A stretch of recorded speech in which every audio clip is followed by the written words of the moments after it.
Et on se retrouve donc depuis l'Arche de la Nature pour la fête de la pomme et de la châtaigne. Et nous sommes avec Cédric qui est donc avec nous et avec qui on va donc parler évidemment de cet événement. Ça fait depuis combien de temps qu'elle existe cette fête de la pomme et ensuite qui est devenue fête de la pomme et de la châtaigne? C'est une des premières fêtes qui était organisée à l'Arche de la Nature, donc depuis 97 maintenant. Voilà, tous les ans, on a le droit à cette belle fête qui clôture toutes les fêtes de l'année. On finit sur cette note gustative pomme-châtaigne. Alors pourquoi ce choix de la pomme et de la châtaigne justement? D'une part, ce sont des fruits de saison. On peut rajouter les noix aussi, la poire, mais c'est vrai que c'est des fruits qui parlent vraiment au public. Et c'est toujours un régal. Tout à l'heure, on verra les gens qui goûtent au jus qui vient d'être pressé. Et ça n'a rien à voir avec le jus qu'on peut consommer dans les grandes surfaces. Et c'est toujours indémodable. Franchement, à chaque fois, on voit des petits ou des grands qui prennent un tel plaisir à déguster, même une châtaigne, quoi. Et c'est toujours quelque chose qui plaît. Puis ils se demandent d'où ça vient, quelle pomme c'était fait. Donc on leur explique la variété de pommes qu'on ne trouve pas dans les magasins forcément.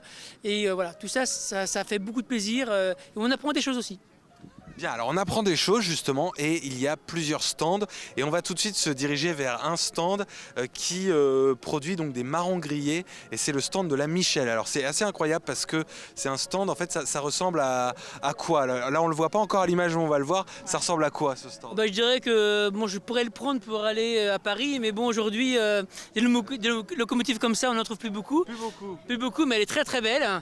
Et c'est une locomotive qui sert à vendre des marrons grillés, enfin marrons châtaignes parce que les marrons on ne les mange pas évidemment. Oui, donc surtout des châtaignes grillées et on est donc avec monsieur. Bonjour monsieur. Bonjour, Harold. Harold. Alors bonjour Harold, qu'est-ce que vous êtes en train de faire là? Alors là, je suis en train d'assiser les châtaignes de façon à ce qu'elles évitent de péter. Les marrons chauds entrent en gare. Venez les déguster. Pour éviter qu'elles pètent quand on les cuit. Et c'est plus facile à décortiquer. Donc on leur fait une petite incision tout simplement. Donc là, à l'intérieur de la Michel, qu'est-ce qu'on fait concrètement? Alors, qu'est-ce qu'on fait à l'intérieur de la Michel? À l'intérieur de la Michel, en fait, on les cuit, tout simplement. On les cuit, les met en sachet, c'est de la vente. Fallait trouver une structure un petit peu pour les faire. On a eu l'idée de faire une locomotive. En fait, le but de tout ça, c'est que normalement, c'était fait pour le marché de Noël du Mans. Pour le mois de l'année dernière déjà. Donc, ça sera certainement pour cette année. Et ça a été fait qu'avec de la récupération. D'accord. Alors comment vous avez récupéré tout ça? Alors là, ça c'est un compresseur d'air. Là, c'est des bouteilles d'air de véhicules poids lourds.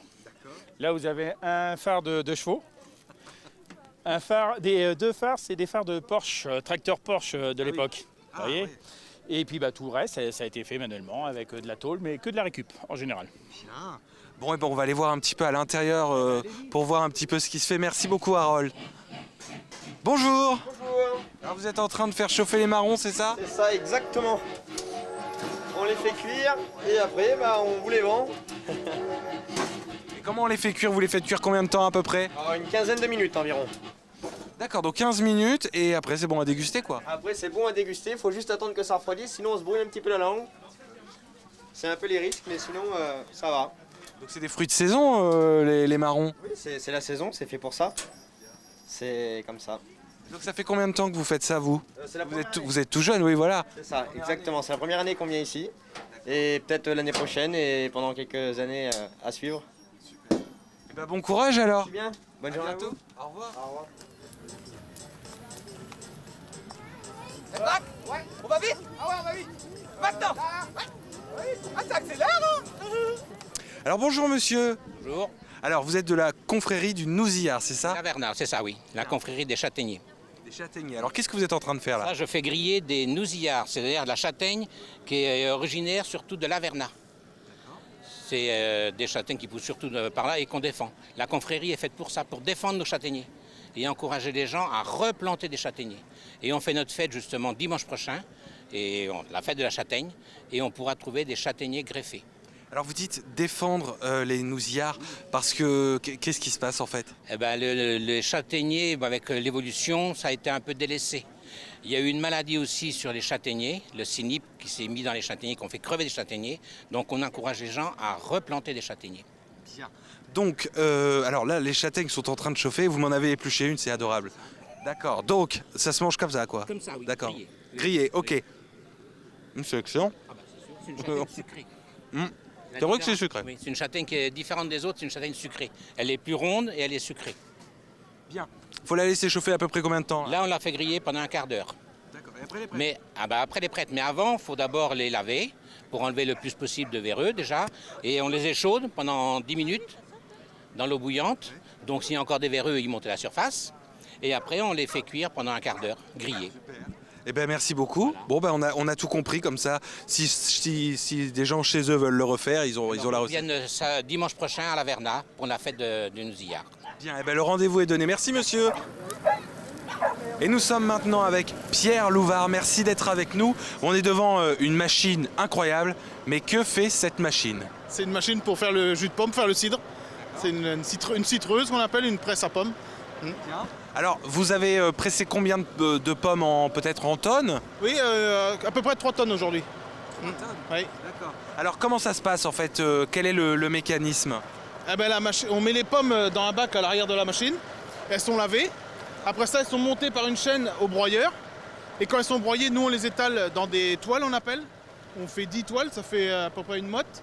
Et après ça, quand c'est fait, on tourne et on serre. Ici, on voit la presse qui tourne, qui serre. Et ça sort le jus, et ce serait le jus de la pomme. Ça fait combien d'années que vous le faites? Ah ben, mon père déjà faisait ça, c'est la machine à mon père avant.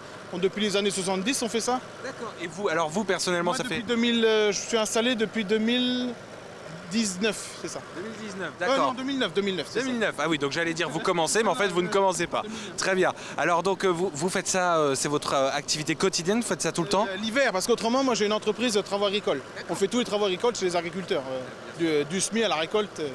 Voilà. Bien. Ça c'est secondaire, c'est l'hiver quoi. Oui, mais c'est bien. Bon bah écoutez, merci beaucoup d'avoir été avec nous et puis bah, bon courage pour la suite alors. On va finir ça. Et vous faites à peu près combien de litres de... Avec 500 kg de pommes qu'on met, on tire 300 litres de jus. Ah oui, donc il y a quand même un peu de perte. Ça jus normalement, c'est ça. Pour 500 kg de pommes, on tire 300 litres. Bien. Bon bah très bien, merci beaucoup, bonne continuation à vous. Merci.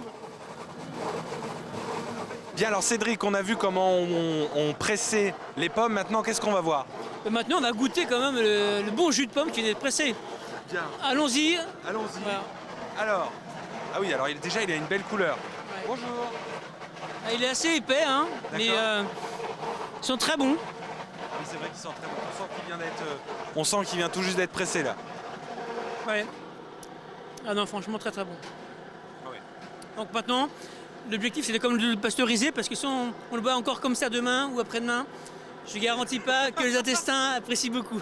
Bien, donc là en fait voilà, il a un vrai goût de pomme, ce qu'on explique pour les téléspectateurs, il a un vrai goût de pomme et on sent que c'est naturel.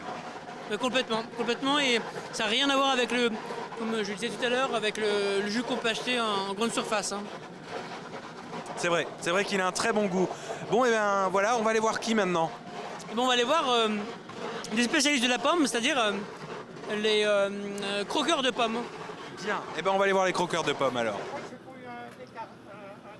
Alors maintenant qu'on a vu et qu'on a goûté le jus de pomme juste avant, on va parler des pommes parce que c'est le seul ingrédient du jus de pomme normalement. Et vous êtes spécialiste de pommes. Disons, on fait partie de l'association des croqueurs de pommes, c'est une association qui est pour la sauvegarde des variétés anciennes de pommes, poires, prunes, enfin tous les fruits. Hein. Donc c'est assez large, quoi. Donc nous possédons un verger justement de sauvegarde à Jupille où nous avons une centaine de variétés de pommes à couteau, 30 variétés de poires, 50 à 60 variétés de pommes acides, pruniers et cerisiers. Et nous avons un collègue adhérent qui lui possède un verger de 300 variétés de poires. Alors vous voyez de quoi. Donc ce que nous permet pour nos bourses au greffon, nous faisons 4 bourses au greffon au mois de février. Donc nous prenons les greffons du verger et puis que les collègues aussi nous amènent. Et nous greffons sur table, c'est-à-dire que les gens peuvent partir avec un arbre greffé, parce que nous avons les porte-greffes à Guetta. Parce que par exemple que pour les pommes, nous avons 3 sortes de variétés de porte-greffes. Pour les poires, nous en avons 2 sortes. Pour les cerisiers, nous en avons 2 sortes. Et les pruniers, nous avons une seule façon, un seul porte-greffe. Parce que c'est important de le dire, on le comprend dans ce que vous dites. Quand on va dans les supermarchés, on a l'impression qu'il y a 3-4 variétés de pommes. En fait, non. Non, au contraire, nous sommes extrêmement riches. Nos anciens avaient récolté surtout des fruits locaux parce que c'était, disons, la base de nourriture de l'ancien. Ces fruits, ils étaient nés sur un terroir déterminé, donc forcément, ils étaient beaucoup plus résistants, n'est-ce pas? Mais en fait, c'était surtout une récolte familiale, n'est-ce pas? Donc on consommait sur place et le surplus, le vendait quand il y en avait. N'est-ce pas? Donc c'est totalement différent que pour les vergers industriels, des variétés plus en rendement et surtout des variétés anglo-saxonnes, quoi. Voilà. Alors vous, est-ce que, à titre personnel, est-ce que vous produisez aussi des pommes? Mais bien sûr, oui. Bien sûr, nos vergers, donc on se partage entre nos adhérents, quoi. Voilà. Et donc vous produisez quoi, vous, comme variété de pommes? Oh là là, la clochard, la rainette du Mans, bien entendu, la blanc de Fresnay, la bouée de Bonnet-Table. Alors vous voyez, une centaine de variétés, il y a quoi des noms à choisir. Hein. Et alors, une question difficile, quel est votre préféré? Bon, j'en ai pas. Pardon. Non, ça dépendait à l'époque de maturité. N'est-ce pas? Eh ben, merci beaucoup d'avoir été avec nous, bon courage. Merci, c'est pas de problème. toujours. Merci beaucoup. À un de ces jours, effectivement. Alors Cédric, on revient avec vous puisqu'on va pas tarder à malheureusement devoir partir parce qu'il faut bien, toutes les bonnes choses ont une fin. Quels sont les prochains événements qui sont prévus par l'Arche de la Nature? Alors là, en événementiel comme ça, on clôture la saison. Donc on reviendra au mois de mars. Sûrement le 20 mars avec la fête du cochon et de la basse-cour et pour lancer aussi le printemps des rillettes. Donc un événement que tous les Sarthois apprécient évidemment. Et bien sûr. Alors le printemps de la rillette, donc très bientôt au mois de mars. Donc vous attendez, j'imagine, pareil, beaucoup de monde. Là, vous aviez à peu près combien de personnes aujourd'hui? On a on peut évaluer entre 3000 personnes, 3-4 000 personnes quoi. D'accord, donc 3-4 000 personnes en une après-midi, c'est énorme. Oui, on est habitué du succès, puis on est content que les gens reviennent parce que, évidemment, l'an dernier, on a dû annuler tous nos rendez-vous comme ça. Donc là, c'est un peu un retour à la vie normale. Complètement, voilà, complètement. Eh ben, merci beaucoup d'avoir été sur LMTV avec nous. Merci de nous avoir accueillis ici à l'Arche de la Nature, donc pour cette fête, on le rappelle, de la pomme et de la châtaigne. Merci beaucoup, Cédric. Merci, Valentin.